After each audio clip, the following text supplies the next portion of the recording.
I'm a denim. I'm an artist. What do you think I was doing? Sketching in front of the bridge! I was whipped up with the frenzy of art. The shock and awe that I was feeling, I transferred it all directly onto the page. Before I realized it, the flames had gone out and then he came running up.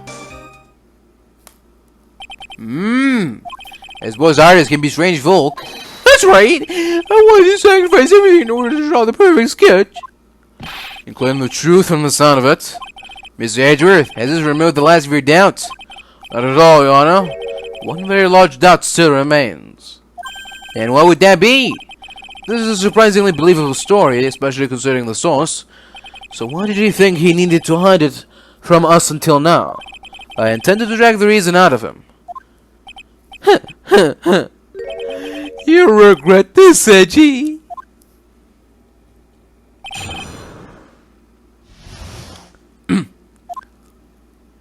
I'm a denim. I'm an artist. What do you think I was doing? Tell us, Larry. My name is Laurice! Get it right! Just things like that are what keep you from being popular with the ladies like I am. But, yes, who exactly are you? I'm Laurice Deauxnim, apprentice extraordinaire. That's what he calls himself, in any case. And you are an artist? Of course, I'm an artist. The real thing. Yet again, that's what he calls himself. Names mean nothing. There's only one issue I care to discuss. What were you doing? That is a very big issue indeed. Sketching in front of the bridge. I was whipped up into a frenzy for art. Sketching the burning bridge. The burning bridge and everything that came with it. But what came with it? You want to hear this from my lips, dear Edgy? You regret this? Let's get it might as Enough. Just take that ridiculous sketch of yours out already, Fitness. What are you talking about? I don't know what you mean. That does indeed appear to be the fastest solution. I'll leave it to you, Mr. Edgeworth. What should I do? I've got a terrible feeling about that the instant the sketch is revealed, the entire world might be changed by what is depicted there. Sure. Larry, I wonder if you could show us your sketch, please? Well, even I couldn't imagine it turned out like this. Imagine what? The Laurice Deauxnim's debut would take place here today. Like this. Show it, now! Okay, but steel yourselves. This is the world of Laurice Deauxnim. Yeah. Well, so this is Dusky Bridge, correct? Quite a large bridge, isn't it? You're responsible, Miss Von Karma? Yes, it's better drawings than I expected. Isn't it? I struggled to reproduce those flames, I really did. Yes, I'm sure you did.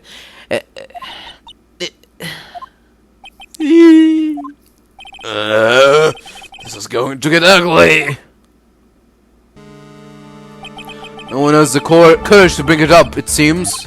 This mysterious flying object. Larry? Wait! The burning bridge is fine, but what is that unfortunate looking figure? Oh, he spotted that? I thought he might. However much I might want to ignore it, I can't. It's Iris, of course! Iris! I wish she'd take better care of herself. We have to plan for our future, you know. What would have happened to her if she had injured herself like that? Larry, please answer this next question honestly. Okay. Are you really claiming to have seen this? Are you claiming to have seen the silhouette of the defendant flying over a bridge that was engulfed in flames? Yep, that's what I saw. That's why I drew it. I'm an artist, a real artist. You? Hey, that girl she's really high up in this picture.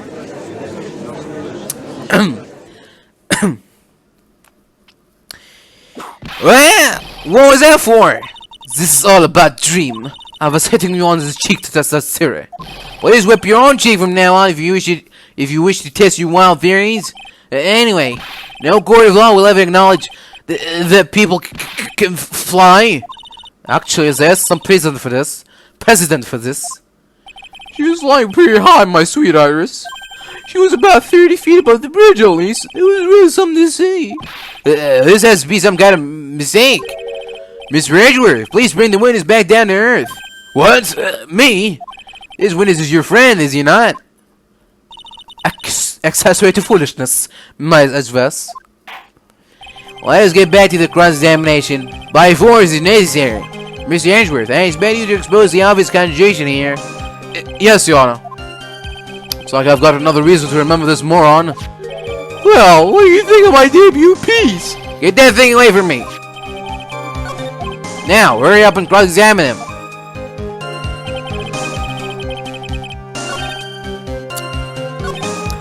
I saw her is flying.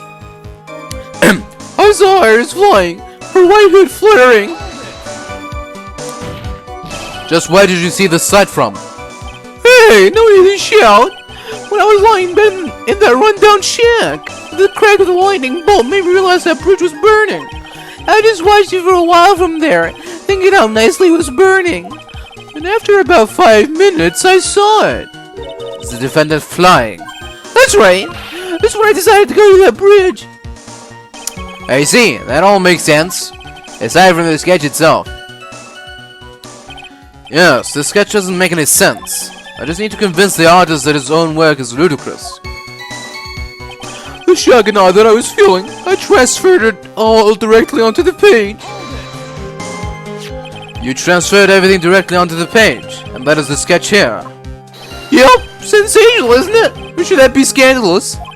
It put my mind at ease anyway. It did? That's right. The reason she didn't come to me, even though I waited for her, was because she was trapped on the other side of the bridge. But could it be that Iris undertook that dangerous, desperate flight in order to reach me? That's gotta be it! Alright, go me! Nice ouch! Continue, please. Before I realized it, the flames had gone out, and then he came running up. You forgot the passage of time to that extent, did you? Well, once I get caught up in some, I tend to forget everything else. That's true. He's always been that way. I guess he's not lying about that, at least. Phoenix tried to pit on the scene after 11:15. If he was drawing until then, that dispels all doubts. Aside from doubts of his humanity, eh? There's a big clue waiting for me in this cross-examination. This testimony does nothing less than mock the court. But I am sure that there's a vital kernel of truth hidden in it somewhere. You saw her flying with her white hood. Then why am I holding this? Larry, what did you really see that night? Not that I particularly care. New position, that's just me. I drew that myself. I'll give you $1 if that's the truth. If that is truly the case, then there's only one thing that we can say for certain. What might that be? That the person who flew over the bridge could not have been the defendant Iris. What do you mean? I don't understand. What? A foolhardy folly of a foolish statement by an equally foolishly foolhardy fool. How exactly can you make this claim? Tell us, Larry. According to this picture, the individual whom you say you saw was wearing a hood, correct? Of course she was. That rundown shack is quite away from the bridge. The hood is what tells me this falling angel is my Iris. The hood is my darling Iris, and Iris is my darling hood. What? It seems there are bigger fools in this world than the one at the defense's bench. Larry, there's something you need to be made aware of. On the night of the murder, Iris wasn't wearing her hood. She had given it to Wright as a gift. Are you going to change your story now? Perhaps just it was Wright who took the flight. What are you talking about? I think you understand what I mean just fine. Why? Why did Nick have Iris's hood? What? Reggie, what's going on with Iris and Nick? Why you? Nick, you dog!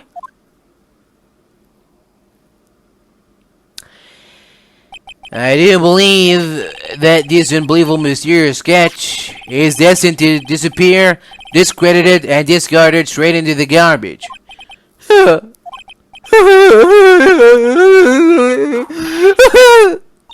What is it now, witness? It feels like I've been waiting 25 years for this very day to come. Edgy! Today's the day I get to completely stupefy you! What? What is the meaning of your outburst, witness? I hate to have to do this, but I have some definitive evidence. Definitive? Evidence?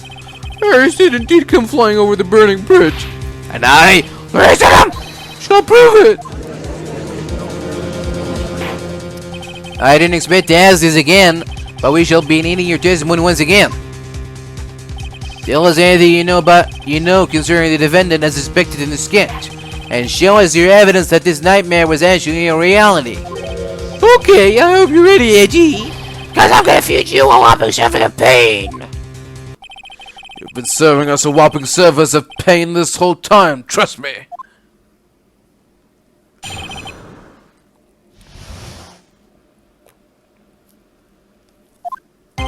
When I reached the bridge, she was already gone. Oh, so wait, so I frantically searched all over for her.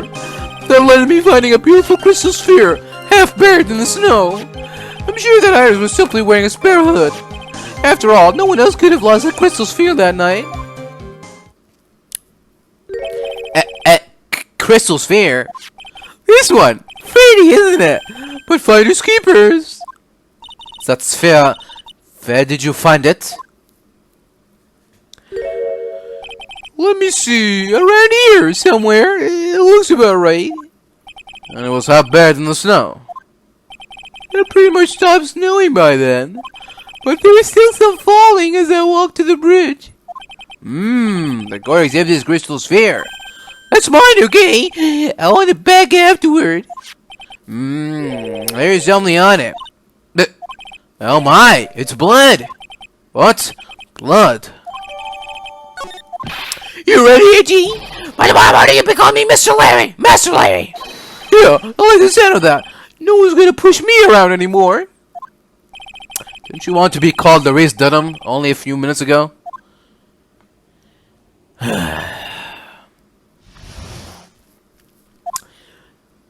When I reached the bridge, she was already gone.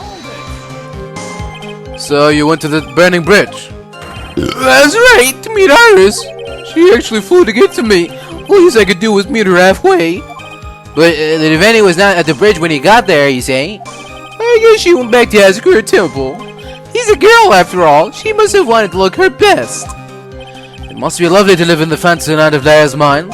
Actually, it's so depressing that I can't even work up the energy to point. So, where did you next? I was so worried, so I frantically searched all over her. Oh. So you searched all over for her? She was lying pretty high, you know. So I thought maybe she slipped on her landing and got hurt. Hey, it was more than possible. Also, when I headed out to the shed the first time, I was snacking on a banana. I was pretty sure I threw the peel away somewhere around there, so, you know. Can one guy really be this stupid? So, did you find any signs of her so-called landing? I don't really remember.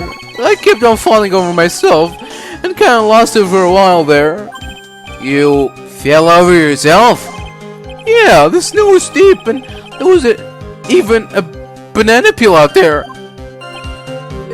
Yep, stupid, and then there's that Larry Butz.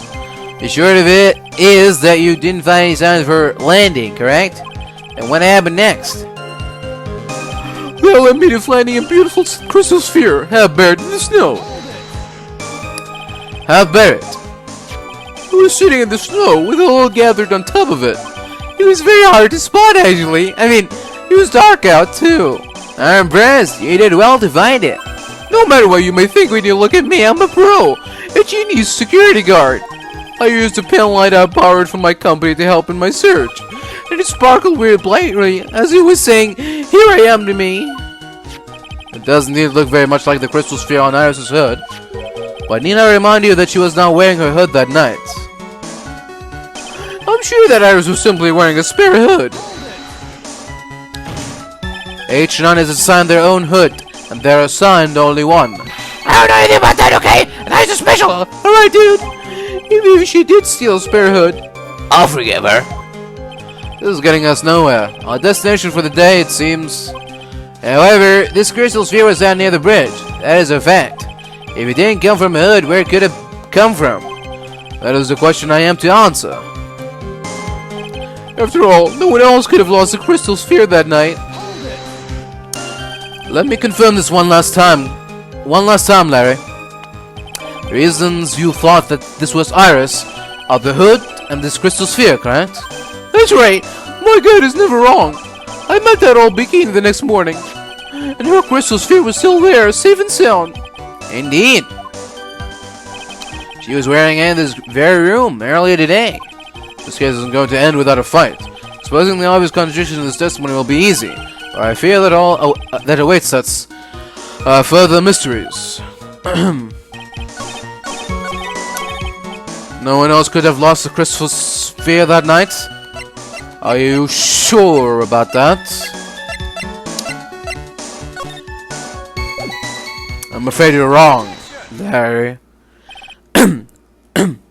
Larry, that night there was someone who lost a crystal sphere.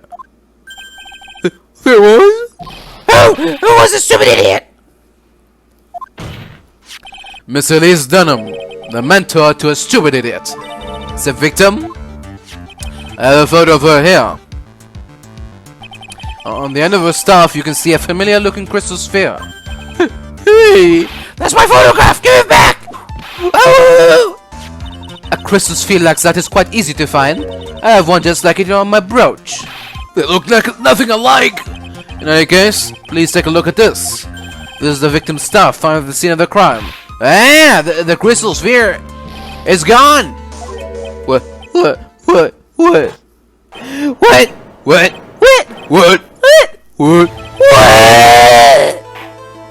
Just what does this mean? If anyone jumped or flew across the bridge that night, it certainly was not Iris. After all, she was not wearing a hood. More importantly, the crystal sphere found on the landing site was not hers either. That means the one who flew and dropped the sphere was the victim, Miss Laurice Deauxnim? A fool alongside another fool on a fool's errand to reach a foolish conclusion. First of all, this sketch, which I prefer to call scribble, is ridiculous. People can't fly, thus it is rejected. You can't do that! I saw it with my own two eyes! And this crystal sphere, this is nothing more than a red herring. You honestly believe that? Give it some thought, and I'm sure you'll realize it as well, Miles Edgeworth. Laurice Deauxnim was in her room on the night of the murder. There was no reason for her to go to Dusky Bridge. Therefore, this sphere cannot be related to this case. That is all. Miss Francesca Von Karma, the only people who will accept that explanation are scatterbrains and clowns. Why are you pointing at me? The victim's crystal sphere was found near the bridge on the night of her murder. Yet you expect us to believe this has nothing to do with the case? That crystal sphere, it was probably thrown over there at the bridge after the murder. After the murder? There's blood on the crystal sphere, isn't there? This naturally suggests that it was thrown away after the murder took place. The killer places there to show the investigation of the scent, which is the exact same reason that he drew that particular sketch. What? You mean I'm the killer? No way! all joking aside, just when did this crystal sphere appear near the foot of the bridge? Unless this can be proven in some way, I refuse to believe this is related to this case. She makes a valid point. There is no evidence that Laurice Deauxnim left Hazakura Temple that night. However, if somehow this crystal sphere can be proven to have been dropped before the victim was killed, then this case is going to transform into something else entirely. Your response, Mr. Edgeworth? I want your violent opinion on the disposition of this crystal sphere. If it is not related to the case, then this witness who you recalled will have been nothing more than a mind-melt waste of time. Prepare yourself for some very appropriate punishment, Miles Edgeworth. Can I prove it? Can I prove that the crystal sphere was dropped before the murder took place? Yes. Can I prove it? That isn't the issue. To simply prove it, that's the only option. That's what he'd do. That's the way Phoenix Wright would do this. Your Honor, allow me to prove something to you. I will prove that this crystal sphere is a vital link to solving this case. You'll do what? That look in your eyes. You remind me of Phoenix Wright when he is cornered. That should come as no surprise, because right now I am Phoenix Wright and I am indeed cornered. I heard you present your evidence, Mr. Edgeworth. Evidence that proves that the crystal sphere was indeed dropped before the murder. I point your eyes towards the weather data. Once again. Your response was Von Karma. Birds of a feather flock together. Are you familiar with this phrase, Mars Edgeworth? I think one such bird is calling for its fellow now. Go, Edgy, do it, prove it, win. He's cheering. It's as though as I'm listening to the ominous cross of ravens. So, Mr. Edgeworth, what will you do from here? One more chance, Your Honor. I can't turn back after coming all this way. Time of the murder and when the crystal sphere was dropped, I need to find proof that the latter happened first. I already present your evidence, Mr. Edgeworth. Evidence that proves that the crystal sphere was indeed dropped before the murder. This crystal sphere, it was half buried in the snow, correct? Okay. Why is that important, though? Is it because it has blood on it? Is it because it's half buried? Is it because it was dropped in a different location? Alright, let's find out. That's right. If it hadn't stopped snowing, then it would have been game over, man. There's no way I would have totally covered it. That's all I need to hear from you, Larry. Your testimony makes one thing quite clear. When the crystal sphere was dropped, it was snowing, even if it was ever so slightly. Snowing. On the other hand, let us look at the scene of the murder. As proven earlier today, there is no snow on the victim's body. Therefore, the crystal sphere must have been dropped before the murder. What? Order! On the night of the murder, the victim did indeed go to Dusky Bridge, and there, something occurred that caused the staff's crystal sphere to come loose. What could that have been? This sphere, there's some blood on it, isn't there? Allow me to raise a certain possibility at this junction. The real crime scene was not near... The real crime scene was near the foot of Dusky Bridge. The murder didn't take place in Hazukura Temple Courtyard. Only a fool would do such a foolish piece of... Just who is the fool, and which part is so foolish, Miss Von Karma? Have you been paying any attention this whole time, Ms. Adverse? The sister saw everything. She saw the victim being killed by this defendant in the Hazukura Temple Courtyard. That's not exactly true, now is it? To put it more precisely, what she saw was the murder weapon being removed from the victim's body. Is that the same thing? No, it isn't. You said it yourself. Very little blood is actually lost at the moment of a blade's insertion. If you want to talk about when the most blood would be lost from a body, that would be when the blade is removed. If that statement is the truth, the Dusky Bridge could have very easily been the scene of the murder. The murder weapon was not removed. Thus, there was no bleeding. You are forgetting one vital thing, Mars Edgeworth. Elias Dunham's body was found in Hazukura Temple. On foot, it takes 15 minutes to travel from Dusky Bridge to Hazukura Temple. You mean someone carried all the body all the way? Now, made this far. The only place to take this is to the end. I just need to prove that my version of the events is absolutely plausible. Now the event is ready, the court would like to have an explanation. Please show us the method by which the victim's body was carried to Hazukura Temple. Wazam! On that snowy night, there's one way that the body could have been moved. The snowmobile! As we know, the snowmobile was used that night. It was explained as having been used to dispose of the murder weapon, but it could have also been used to carry a body. Order! Yeah! This is completely unacceptable, Miss Edgeworth. You've dug yourself into your own grave. What do you mean? The only one who could have used this snowmobile was the defendant. She's the one who moves the body. Doesn't that put the final nail in your coffin? You're too late, Franziska von Karma. And in fact, the defense has proven something else entirely. We have shown that this case requires further investigation. What? Where was the victim Elise Dunham really killed? If her body was moved, whatever for? And finally, just what does this image mean?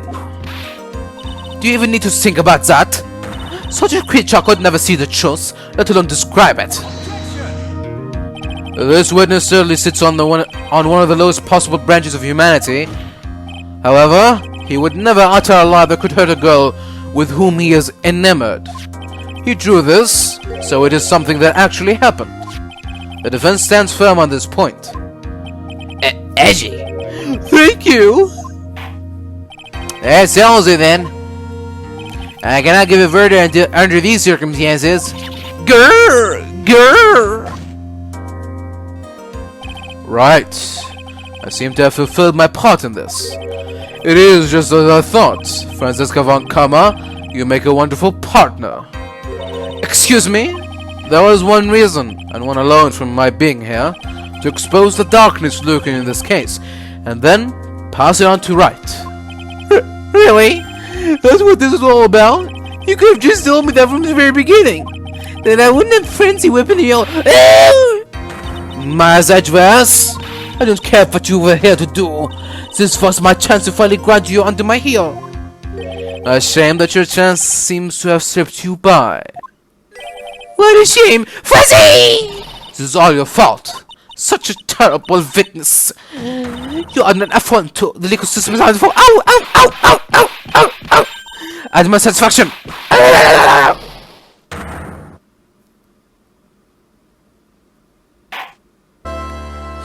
I cannot believe that the witness's testimony relates to an actual event. However, there has to be some sort of answer for the questions it raises. Have his words here today been the truth or lies? Next time we gather in the schoolroom, those are the matters that shall be addressed. I am counting on thorough investigations by both the defense and prosecution. And with this, the rest is up to you, right? Court is now adjourned. To be continued.